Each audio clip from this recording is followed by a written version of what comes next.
Semoga terus diberikan kesehatan para anggota Komisi 6, para Bapak Ibu sekalian yang hari ini hadir, baik dari perkumpulan pegawai Jiwasraya, ex Jiwasraya, maupun dari pensiunan Pupuk Kaltim. Sebagian saya kenal, muka dari Pupuk Kaltim sebagian saya kenal. Bapak dulu di Rut Iskandar PIM, Iskandar Muda. Ya. Bapak dulu keuangan ya. Ya. Pertama, saya ini dulu menggagas Pansus Jiwasraya tahun 2019. Akibat terjadinya permasalahan besar dengan Jiwasraya, bahkan memang berat sekali pada waktu itu. Pilihannya antara dua, apakah dilikuidasi, kemudian tidak ada upaya untuk melakukan restrukturisasi, atau melakukan restrukturisasi dengan membentuk usaha baru. Itu adalah pembahasan panjang di sini, 2019. Pak Darmadi, Pak Adi, Pak Nasim Khan, saya kira turut serta di sini membahasnya.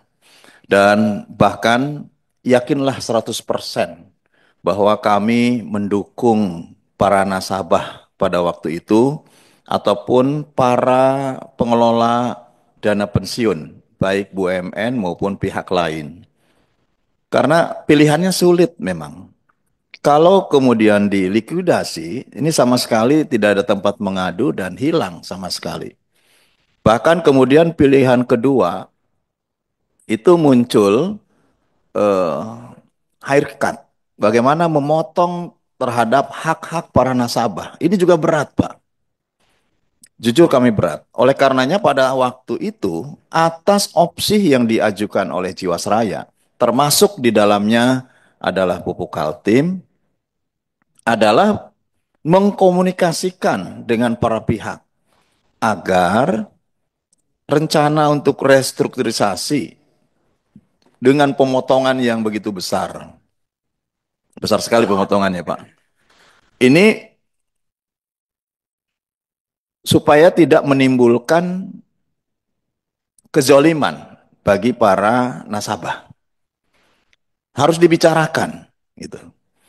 Nah, 2020, 2021 meskipun COVID, kami ya Pak Nasim ya, Pak Adi, kita berjuang Pak Darmadi, bagaimana mematangkan supaya uang ini nggak hilang ini.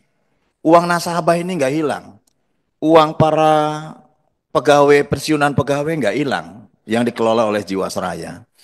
Nah, berat memang, meskipun pada akhirnya harus diputuskan dengan pemotongan, sekali lagi, bahwa kami menugaskan kepada Jiwasraya, CQ Kementerian BUMN pada waktu itu, bagaimana untuk bisa menyelesaikan ini dengan baik dengan para nasabah. Imbasnya hari ini, ya, imbasnya hari ini. Termasuk di dalamnya, kalau kemudian dibentuk perusahaan baru, IFG Life, yang mengelola X aset Jiwasraya karena dialihkan. Ini juga harus memenuhi berbagai hak karyawan sebelumnya yang ada di Jiwasraya. Saya sekarang memang masih ada, ternyata ini masih ada. Manajemen yang mengurus Jiwasraya masih ada Pak Nurdin. Jadi tidak sepenuhnya sekarang semuanya dialihkan kepada IFG. Tapi masih ada manajemen Jiwasraya yang mengelola agar agar persoalan ex karyawan Jiwasraya tuntas. Ini kan persoalannya karena ada fraud di situ. Ada salah satu pegawai Jiwasraya yang kemudian menyalahgunakan kewenangannya, pada akhirnya hak-hak dari pegawai Jiwasraya ini tertahan. Jadi kami sudah mengupas itu semua itu pada waktu. Dan saya juga bertanya, sampai kapan hak-hak karyawan Jiwasraya ini bisa diselesaikan? Komitmennya akan diselesaikan, Pak. Jadi yakinlah komitmen ini akan diselesaikan. Tinggal nanti Komisi 6 kita kawal. Komitmennya akan diselesaikan. Hanya sedang menunggu terhadap hasil keputusan agar sita sitaan dari yang melakukan fraud itu siapa namanya? Saya lupa itu. Pak siapa namanya itu? Sekarang sudah ditahan. Sekarang sudah ditahan agar harta yang disita itu bisa dilelang dan itulah nanti sumber yang akan memenuhi terhadap tuntutan para karyawan ex Jiwasraya. Termasuk sitaan yang sekarang masih berstatus milik Jiwasraya. Karena kan sitaan sekarang berada di kejaksaan dan sudah sebagian dilimpahkan ke lelang negara, sebagian sudah masuk. 3 triliun ini sudah masuk ke IFG, namun masih banyak karena dulu nilai sitaan itu hampir 17 triliun. Nah, oleh karenanya menurut saya ada kesempatan lah. Tinggal bagaimana Komisi 6 melakukan percepatan untuk bisa menyelesaikan ini karena penyelesaian terhadap ex karyawannya Jiwasraya memang sekarang ada dalam satu tim manajemen yang masih tersisa sampai persoalan ini bisa selesai gitu. Nah, ini yang menurut saya solusi. Tinggal nanti Komisi 6 bagaimana melakukan percepatan, Pak. Ya, percepatan untuk melakukan penyelesaian terhadap para pegawai ex Jiwasraya. Karena tidak di ini tidak dilimpahkan kepada AFG sebagai penerus dari Jiwasraya. Saya nggak mau flashback tadi, masukan Bapak dan pandangan Bapak dan yakinlah saya ini berjuang sejak awal untuk memperjuangkan seluruh karyawan Jiwasraya dan seluruh Komisi 6 saya kira juga pada waktu itu memperjuangkan gitu ya.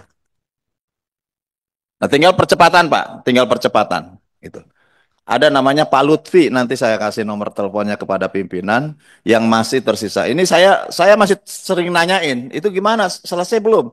Termasuk mungkin kalau Mas Adi kemarin mimpin FGD dengan IFG, ya dah, saya kan mempertanyakan juga, tolong seluruh persoalan yang masih tersisa di Jiwasraya selesaikan gitu. Jangan kan IFG-nya sudah bagus sekarang. Meskipun dengan pemotongan-pemotongan yang berdampak terhadap nanti para pegawai di Pupuk Kaltim. Oleh karena itu nanti tinggal bagaimana percepatan dan ini bisa diselesaikan. Insya Allah Pak masih kita perjuangkan. Nah terkait dengan Pupuk Kaltim, ini memang aksi korporasi ini dibatasi oleh namanya GCG Pak. Ini yang memang harus ada dasar dan landasan yang kuat. Saya mendukunglah terhadap tuntutan karena ini juga merupakan dampak dari restrukturisasi Jiwasraya. Kami sudah suntik 22 triliun, memang kurang, Pak. Butuh anggaran 35 triliun, Pak. Proyeknya itu kerugiannya sampai 50 triliun, Pak. Butuh suntikan 35 triliun. Kami dengan PMN bersama-sama dengan Komisi 6 memberikan dana suntikan melalui PNM 22 triliun. Ini sudah mulai jalan. Sitaan sudah mulai masuk. Dan konsekuensi dari restrukturisasi itu kan menjadi tanggung jawab bersama pada waktu itu. Termasuk saya kira ada 3 opsi kalau nggak salah. Kalau nggak salah. Di masing-masing korporasi BUMN itu ada 3 opsi. Satu, tetap para karyawan dan pegawai diberikan hak sepenuhnya seperti kontrak awal dengan melakukan chip in. Si perusahaan-perusahaan BUMN membayari. Betul ya Pak ya? Kan gitu opsinya. Yang kedua, opsinya adalah mengikuti restrukturisasi, namun karena terjadi pemotongan hak dari para nasabah, maka kalau tidak melakukan chip in, dilakukan penyesuaian terhadap para nasabahnya gitu. Penyesuaian itu apakah dipotong kalau nggak salah ya, mohon dibetulkan Pak kalau nggak salah. Kalau nggak salah dari jaminan seumur hidup, ya, dari jaminan seumur hidup menjadi kurang lebih 7 tahun kalau nggak salah. Betul ya Pak ya? 7 tahun itu kalau nggak salah. Kalau nggak salah. Kurang lebih lah, kurang lebih. Yang ketiga, yang ketiga, mengikuti restrukturisasi, ya, mengikuti restrukturisasi eh, dengan menghilangkan banyak haknya dari karyawan. Nah, akhirnya pada waktu itu diputuskan dikembalikan kepada korporasinya masing-masing dengan catatan bahwa tergantung kebijakan di perusahaannya. apakah ini dapat memenuhi eh, GCG atau memang mengambil keputusan sepihak. Ya tentu Kaltim sangat dipengaruhi. Betul, pernyataannya saya benar. Karena Kaltim sangat dipengaruhi oleh keputusan Direksi Pupuk Indonesia. Sebagai subholding tentu kebijakan-kebijakan strategis ada di holding. Dan holding pada waktu itu mewajibkan untuk melakukan konsultasi baik dengan BPKP maupun kejaksaan. Nah, inilah yang kemudian pada akhirnya ada keputusan yang chip ini berapa waktu itu kurang lebih? 500 miliar ya? Kurang lebih 500 ya Pak ya? Tinggal kebijakan itu aja. Apakah pupuk Kaltim, CQ pupuk Indonesia lah menurut saya. Kalau pupuk Kaltim itu menurut saya tergantung pupuk Indonesia. Apakah pupuk Indonesia mengizinkan tidak Kaltim untuk chip in 500 miliar agar tuntutan para pegawai itu bisa terpenuhi? Saya kira hanya di situ persoalannya, gitu. Kalau itu bisa dilakukan, maka selesai urusan dengan bapak-bapak selesai. Betul ya, Pak Dirut? Pak Dirut Pim. Nah, nah tinggal ya nanti kita rapatkan. Jadi Pak Adi, ini yang mimpin Pak Adi, Pak Nurdin, Pak. Pak Nurdin, nanti kita undang aja pupuk Indonesia, pupuk Kaltim, dan pupuk lainnya lah. Supaya ada comparison juga bagaimana di perusahaan-perusahaan lain. Karena saya meyakini kalau sudah ada keputusan kejaksaan bahwa tidak boleh mengeluarkan, pasti perusahaan agak berat. Takut juga gitu. Karena jangan sampai jabatan 10 tahun, kemudian di penjaranya 15 tahun gitu. Ini juga masalah besar, Pak, gitu. Tapi intinya saya pribadi sangat mendukung terhadap perjuangan Bapak-bapak sekalian, Bapak Ibu sekalian ya. Mudah-mudahan tentu ada jalan untuk bisa kepada solusi. Terima kasih. Assalamualaikum warahmatullahi wabarakatuh.